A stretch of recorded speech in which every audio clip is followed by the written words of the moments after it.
시청자 여러분 안녕하십니까. 지금부터 전학현의 안보정론을 시작하겠습니다. 자, 이번 시간에는 말이죠. 지금 현재 이재명이가 금년 10월에 사퇴하느냐 마느냐 이걸 가지고 지금 언론에서 많이 보도를 하고 있는데요. 어제까지 보도되고 오늘 아침까지 보도된 내용을 보면은 지금 장성철 소장이 이거를 맨 먼저 이 언론에서 밝혔는데요. 아, 그거 소설이야. 전혀 사실이 아니야. 이렇게 지금 알려지고 있어요. 아니 뭐 당연히 당사자들 부인하겠죠. 더군다나 이재명이 지금 두 눈을 부릅뜨고 지금 이 방탄조끼를 딱 차 입고 있는데 여기에서 아 그거 맞아 이렇게 할 사람이 과연 누가 있겠습니까? 그러나 주변 정황에서 이렇게 볼 때는 그 사실일 가능성보다는 좀 뭔가 소설일 가능성이 크다. 이런데 조금 힘이 실려 있는 상황입니다. 그런데 지금 장성철 소장이요 오늘 언론에 나와서 다시 한번 재확인을 해줬어요. 이거를 한 명으로부터 들은 게 아니라 핵심 두 명한테 들었다. 예, 그래서 자세하게 어떤 경위로 이렇게 이 얘기를 들었는지 또 한 번 확인을 해주고 있습니다. 자, 그래서 이 문제가 또 다시 아직은 이제 그냥 소설이야 해서 버릴 만한 뉴스는 아닌 것 같아요. 그래서 다시 한번 이 장성철 소장이 밝힌 이 입장문을 여러분께 상세히 소개시켜 드리도록 하겠습니다. 자, 그 다음에는요. 그래서 이게 지금까지 나오는 시나리오는요. 1차적으로는 김동완인데 이게 정청래한테 갈 수도 있는 것 아니냐. 정청래가 사실은 이게 걸림돌이다. 이런 얘기까지 지금 나오고 있는 상황입니다. 자, 그 다음에는요. 드디어 검찰이 이제 칼을 뺐습니다. 여러분들 돈봉투 사건과 관련해서 그동안에 이 윤관석과 이성만 이 두 사람의 구속영장을 청구했는데 이 체포 동의가 부결이 됐어요. 그 바람에 이제 체포되지 않은 상태에서 즉 구속되지 않은 상태에서 재판에 넘어가는 걸로 그렇게 이제 많은 사람들이 생각했는데요. 지금부터 8월 15일까지가 지금 비회기 기간입니다. 전부 지금 휴가 시즌이라서 전부 국회가 열지를 않아요. 자, 관례적으로. 그래서 지금 검찰에서 전격적으로 이 시기를 이용해서 구속영장을 재청구했어요. 그러니까 그동안에 조금 뭐라 그럴까요? 이 증거를 많이 보완했다. 이런 내용이 나오는데 이번에는 회기 중이 아니기 때문에 무조건하고 무조건이라기보다도 검찰이 그만큼 이제 구속영장 발부에 자신이 있다. 그러니까 구속친 거 아니겠어요? 제대로 걸려드는 것 같아요. 더군다나 지금 시기적으로 어제 이제 얘기를 했잖아요. 지금 이재명이는 8월 1일 오늘부터 일주일간 휴가를 가게 돼 있어요. 휴가 간 사이에 완전히 한 방 날리는 것이 아닌가라고 생각이 들고요.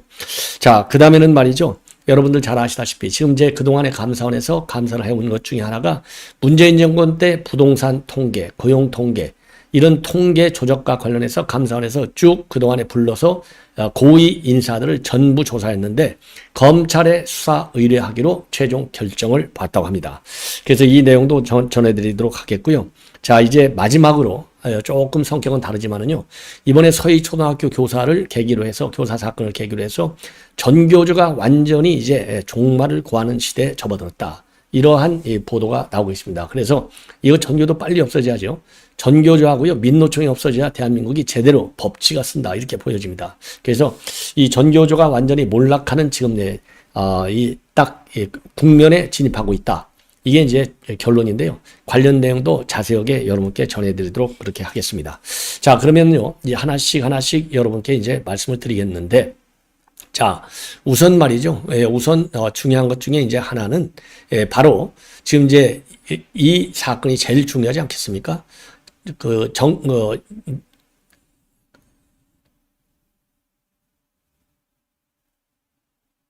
조금 전에도 말씀드린 대로 장성철 공론센터 소장, 이 장성철 공론센터 소장이 밝히고 있는 이재명의 사태와 관련된 뉴스가 제일 중요한 뉴스라 이렇게 저는 판단을 하는데요. 요 관련 뉴스를 여러분께 집중적으로 좀 전해드리도록 하겠습니다. 자, 그래서요. 지금 이제 장성철 소장이 밝히고 있는 내용을 보면은요. 이거는 뭐 거의 그러니까 민주당 내부에서 그러니까 이게 말이죠. 사실이 아니다. 대부분의 입 열면 대개 사실이 아니라고 하는 거죠. 왜냐하면 이거는 어떻게 보면요. 가장 큰 보안사항이 아니겠어요? 아주 극비 보안사항인데 이거를 너도 알고 나도 알 정도로 다 퍼져 있다? 그러면 이제 이재명의 10월 사태에서는요, 이거 별로 의미가 없는 거예요. 자, 그만큼 철저하게 기밀에 가려져 있다 보니까, 왜냐면은 이재명이 측근 중에 측근이라는 사람들끼리 회의를 했을 거 아니에요. 그것도 아주 점조직 형태로. 그러니까 우선 아는 사람이 없어요. 뭐, 그러니까 이제 대부분, 그 소설이야. 이렇게 치부할 수도 있는 거 아닌가. 그래서 일단, 어제까지만 하더라도요, 김두관이, 그리고 오늘 아침에는 조홍천, 김두관과 이 정청래가, 그거 사실이 아니야. 그거 소설 같은 거야. 이렇게 하고 지나갔어요. 그런데, 장성철 소장이 말이죠. 오늘 CBS 라디오에 나왔고 다시 한번 정황을 자세하게 밝히고 있습니다. 이거를 보면은 그냥 이 지나가는 소리로 한 것이 아닐 가능성이 있다. 그래서 지금까지 나온 걸 보면은 이 김두관이가 10월 달에 간다는 얘기고, 그 다음에 제일 큰 걸림돌이 이 정청래다. 이렇게 지금까지 이제 알려지고 있어요. 이게 이제 핵심 스토리 중에 이제 스토리라고 이제 보면 되는데, 그러면 오늘 김현정 뉴스에 나와가지고 장성철 소장이 얘기한 걸 보면은요, 민주당 관계자가 분명히 얘기해줬다. 그것도 그냥 관계자가 아니고 이재명의 핵심 관계자다. 예. 자, 그래서 지금 부인했다고 하는 거, 그건 당연히 그냥 부인한다고 그러지 그걸 누가 인정한다고 하겠느냐. 예, 이렇게 해서 소설이 아니라고 하는 점을 다시 한번 강조하고 있습니다. 자, 그러면서요, 이 사퇴한다는 얘기가 많았으니까 그런가 보다 하고 처음에 이 얘기를 들었을 때, 뭐 사퇴 얘기가 어제 오늘 얘기가 나온 거 아니잖아요. 예. 그래서 그냥 흘려 들었는데, 그러니까 이제 장성철 소장이 본인이 별로 이 얘기는 핵심 관계자가 얘기를 해도 별로 관심이 없고, 이거 그야말로 소설 아니야? 이렇게 관심을 안 가지니까 한 30분 있다가 다시 이 장성철 소장한테 와서 팔을 딱 붙잡더니요. 진짜야. 이렇게 논의가 진행됐어. 이렇게까지 얘기를 해주라는 겁니다. 그것도 한 번도 아니고 두 번씩이나 같은 말을 하더라는 거예요. 그래서 그러면 그 사람이 현역 의원이냐 아니냐 이렇게 물었어요. 김현정 앵커가 물으니까 거기에 대해서는 답을 안 하고, 그 말을 해준 분이 사퇴설에 합의했다는 의원 40명 중에 한 분이냐 이렇게 물으니까 너무나 정확하게 이 언론에서 얘기해줘 버리면은 특정이 될 수가 있다. 하여튼 핵심 관계자다. 이렇게 또 한 번 밝히고 있습니다. 그러면서 민주당 관계자 의원들 이름도 몇 명 얘기해주고, 그러니까 요거를 아는 의원들 이름까지도 몇 명 해주고, 김두관뿐 아니라 거기서 논의를 주도적으로 한 의원분들은 A 의원과 B 의원이다. 이런 식으로까지 얘기를 해줬다는 겁니다. 그러니까 나는 믿을 수밖에 없지 않느냐. 그러니까 관심 표명하는데 팔까지 잡아 당기면서 얘기를 하고, 논의를 주도한 사람은 이러이런 의원들이다. 라고까지 얘기를 해줬다. 그러면은요, 이거 장성철도 자기 이름이 있는데, 그렇잖아요? 자기의 크레딧, 신뢰관계가 있는데, 방송에 나와서 두 번씩, 세 번씩 얘기했는데, 만약에 이거는 사실 확인이 되기가 어려운 거죠. 그렇게 되면 본인의 신뢰에도 상당한 부담이 되지 않나. 그런 생각이 들고요. 그래서 사퇴서를 얘기하고 나서 이재명 쪽 핵심 관계자도 연락을 해서 저에게 물어보다가 맞다고 해서 더 확신했다. 그러니까 다른 한 사람이 이제 얘기를 했고 팔을 끊으면서 또 한 사람이 이재명 핵심 측근도 얘기를 해갖고 그래서 이거 맞다. 맞는데 김두관에 대해서는 우리가 아직 확신을 못해. 이런 얘기까지 해주더라는 겁니다. 왜냐면은요, 맨 처음 나왔을 때 그랬잖아요. 만약에 김두관으로 해서 일단 넘어간다고 하더라도 그러면은 27년도 선거 때 김두관이가 당대표에서 자기 정치하면 김두관의 대선 주자가 될 확률이 많지. 이재명은 영창에 가 있거나 아니면 운이 좋다 하더라도 영창은 가 있지 않더라도 이제 피고인 돼갖고 재판을 받는 단계로 넘어갈 거 아니에요. 피고인이 되든 뭐 피의자가 되든 간에 여하간 이제 그때쯤 되면 피고인이 되겠죠. 그래서 계속 재판이 1심, 2심, 대법원까지 가겠죠. 그러나 최종적으로 대법원 확정 판결이 나오지 않으면 대선 출마는 가능한 거예요. 그렇죠? 베스트 시나리오 본다면. 그러면 이재명 입장에서는 키워서 뭐만 좋은 일 시키는 꼴밖에 되지 않잖아요. 그러니까 김두관이를 대표시킨다는 것도 좀 이상하다. 요런 게 힘을 받아온 거예요. 지금까지는. 예. 그런데 이제 문제가 뭐냐? 걸림돌이 하나 있는데 그게 바로 정청래다 이겁니다. 왜냐하면 현재 전당대회를 열면 당헌 구조상으로 정청래가 당대표가 될 가능성이 높다는 겁니다. 그런데 정청래가 당대표가 되면 우리가 민주당이 그러니까 이 중도층의 소구력이 있을 수 있겠느냐. 그래서 정청래를 아직 설득하지 못했다. 요렇게까지 얘기하더라는 거예요. 그러니까 한 사람 얘기 아니고 두 사람 얘기하고 이 사람들은 그냥 민주당 인사가 아니고 이재명의 핵심 인사고 그 다음에 세 번째로는 정청래가 제일 걸림돌인데 정청래가 되면 중도층이 다 날아간다. 요 얘기까지 했다. 그러니까 이제 시나리오를 굉장히 구체적으로 검토했다. 이 얘기지 않습니까? 예. 자, 그렇지만 이제 이 장성철 소장 얘기는요. 이러한 구상이 이제 알려졌기 때문에 이재명이가 10월에 사퇴하지 않을 것이다. 예. 그래서 10월 사퇴는 못하고, 왜냐하면 장성철이가 김 빼서 이제 못할 거다. 예, 이렇게 얘기를 하면서 정치적 결단을 통해서 국민에게 감동을 줘가지고 민주당의 국민적 관심과 눈길을 돌리려는 정치적인 정무적인 판단이 있었는데 이게 김이 새 버렸다. 예, 그래서 장 소장은요, 죄송합니다. 그래서요, 이 김두관 의원은 지금 이제 포스트, 지금 이재명 이런 것과 관련해서 이거는 전부 사실무리다. 이렇게 딱 잘라서 부인을 하고 있고요. 그리고 정청래도 말이죠. 정청래도 지금 오늘 오전에 라디오에 나와가지고 정청래도 마찬가지. 이거는 소설이다. 이거는 절대 그렇게 될 수가 없다. 예, 그렇게 얘기를 하면서요. 그런데 이제 뭐냐 이런 얘기를 하고 있어요. 정청래도 12월 28일 이후가 되면 이재명의 자녀 임기가 8개월이 안 되기 때문에 그때는 이 전당대회를 열어서 당대표를 뽑을 수가 있으니까 10월 달이 아니고 12월 말이 넘어가면 이것이 하나의 현실적인 옵션이 될 수는 있겠다. 이러한 입장을 내놓고 있습니다. 오늘은. 그리고 어제까지만 하더라도요. 정청래는 어제까지만 하더라도 딱 잘라서 그거는 소설이야 했는데 오늘은 이제 조금 이 진도가 좀 나가가지고요. 12월 28일 이후는 가능성이 없는 얘기는 아니야. 요렇게 나가고 있어요. 그래서 10월이 됐든 12월이 됐든 어쨌든 지금 이제 이재명의 사퇴 문제가 수면 위로 나오고 있다. 이 점이 의미 있는 이 뭐라 그럴까요? 사안의 상황 변화 중에 하나가 아니냐. 이렇게 생각이 들고요. 그리고 김두관 의원의 경우에는요. 바로 이제 어제 김태현 정치쇼 SBS죠. 나와가지고 이번 이거 포스트 이재명 이건 말도 안 된다. 그러나 내년도 2024년도 8월에 이 당대표 선거에는 내가 관심이 있다. 요 점을 분명히 밝히고 있습니다. 예. 자, 이 정도로 해서요. 이 포스트 이재명과 관련된 뉴스는 정리를 마치고 이번에는 이제 돈봉투 사건을 말씀을 드리겠습니다. 여러분들 잘 아시다시피 이제 윤관석, 그 다음에 이제 이성만인데 윤관석에는 오로지 주기만 했어요. 자, 6천만 원을 만들어가지고 3천만 원씩 이 봉투 20개, 그러니까 봉투 하나에 300만 원씩 20명한테 줬다. 이게 이제 그 윤관석 개입 혐의입니다.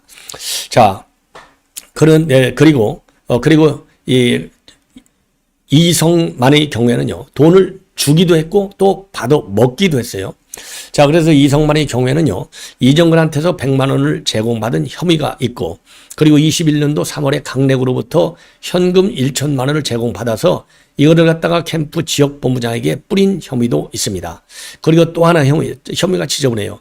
윤관석이가 살판 그런 봉투 300만 원짜리도 또 받은 혐의도 있어요. 그래서 현재까지 돈 봉투를 받은 우연은 유일하게 딱 이성만, 유일하게 딱 특정된 사람으로 되어 있습니다. 그런데 그동안에 이제 보도를 보면 검찰에서는 그 20명 의원들을 전부 특정해서 가지고 있다. 이러한 보도가 나온 바 있습니다. 그래서 이 검찰에서는 말이죠. 지난번에 영장 청구하고 협의는 동일하지만 증거가 보완됐다. 그래서 국회 출입 기록 등을 바탕으로 해서 돈 봉투를 받은 거로 의심이 되는 의원들을 특정해 나가고 있는데 이 같은 수사 진행 사항도 이번 구속영장 청구에는 많이 반영이 됐다. 그리고 이미 기소된 사건 관계자로부터도 추가적인 증거를 확보했다고 밝히고 있습니다. 자, 그래서 이 사람들은요, 지난 5월 24일 날 구속영장을 청구했는데 6월 12일 날 체포동의안이 부결된 바 있어요. 그래서 이번에 비회기 중에 전격적으로 구속영장을 쳤는데 비회기 중이니까요. 이게 법원에서 심사한 다음에 영장 딱 때리면 그걸로 끝나는 거다. 예, 그래서 이 윤관석과 이성만에 대한 이러한 영장 청구를 보면은 굉장히 수사가 이제 진도를 많이 나간 게 아니냐. 그래서 말이죠. 지금 여러분들 최근에 이 먹사연 여기에 대한 대대적인 압수수색도 했지 않습니까? 자, 그래서 결국은 이 송영길에 대한 이 구속 영장 청구가 상당히 이제 땡겨질 가능성이 있는 것이 아니냐. 이렇게 판단이 듭니다. 자, 이거 제대로 좀 빨리빨리 좀 처분을 했으면 좋겠어요. 예. 자, 이렇게 해서 지금 이제, 윤관석과 이성만 얘기는 이걸로 정리하고요. 이번에는 이제 여러분들 잘 아시다시피 청와대의 이 통계 조작 의혹과 관련된 뉴스인데요. 자, 그래서 그 당시 정책실장했던 사람들이 다 걸려들었어요. 자, 이 김상조, 그 다음에 이 김수현, 이 두 사람이 이제 걸려들었고요. 그 다음에 장하성이도 당연히, 왜냐하면 일대 이 정책실장이 장하성이잖아요. 그래서 장하성 2대 김수현, 그 다음에 2대가 이제 김상조, 3대가 김수현인가 보네요. 그래서 역대 정책실장들이 전부 다 이 통계 조작 혐의로 검찰에 수사가 의뢰될 것이다. 이런 지금 보도가 나오고 있습니다. 자, 이 통계 조작은요, 이 부동산 가격 문제 때 통계 조작을 했고, 이게 제일 이제 문제시 되는 상황이 아니겠습니까? 자, 부동산 관계, 이거 굉장히 중요한 이 통계 이 조작이죠. 이 통계 조작은 있을 수가 없는 겁니다. 예, 그래서 요 통계 조작과 관련해서 지금 이제 구속 영장을 청구한 겁니다. 자, 이 내용을 보면은 이게 부동산원에서 통계를 만드는데 부동산원에서 만든 통계를 청와대와 국토부에 보내가지고 거기서 만약에 이제 마사지를 받는 거예요. 거기서 조작이 되는 겁니다. 예, 요게 이제 핵심으로 되어 있습니다. 그리고 그러면 어떻게 조작이 가능했느냐? 이 부동산원에서 말하자면 이 부동산 관련 통계를 전부 연구 분석해갖고 딱 통계가 나와야 되는데요. 그 나올 때 울선에서의 강한 압박을 받았다. 이렇게 감사원의 감사 결과에서 밝혀졌어요. 예, 이러니까 이거를 이제 수사를 의뢰한다. 이렇게 알려지고 있는데요. 자, 문재인 정부의 청와대와 국토교통부가 부동산원에서 주간 주택가격 동향조사 잠정치를 공식 발표 2, 3일 전에 매주 사전 보고를 받았다. 그리고 청와대 사전 보고된 잠정치보다도 며칠 뒤 보면은 부동산원이 발표한 집값 통계 수치가 훨씬 더 낮은 경우를 수차례 봤다는 겁니다. 이 얘기는 결국 뭐냐? 이 울선에서 압력을 받고 실제 조사된 집값보다도 낮은 값을 인위적으로 입력을 해가지고 결국은 통계를 변형시킨 것이 아니냐. 이러한 비판이 제기되고 있는 겁니다. 자, 그래서 문재인 정부 그야말로 이제 최고의 관리들에 대해서 이 고소고발 조치를 하는 것은 필연적인 것이다. 이렇게 볼 수밖에 없습니다.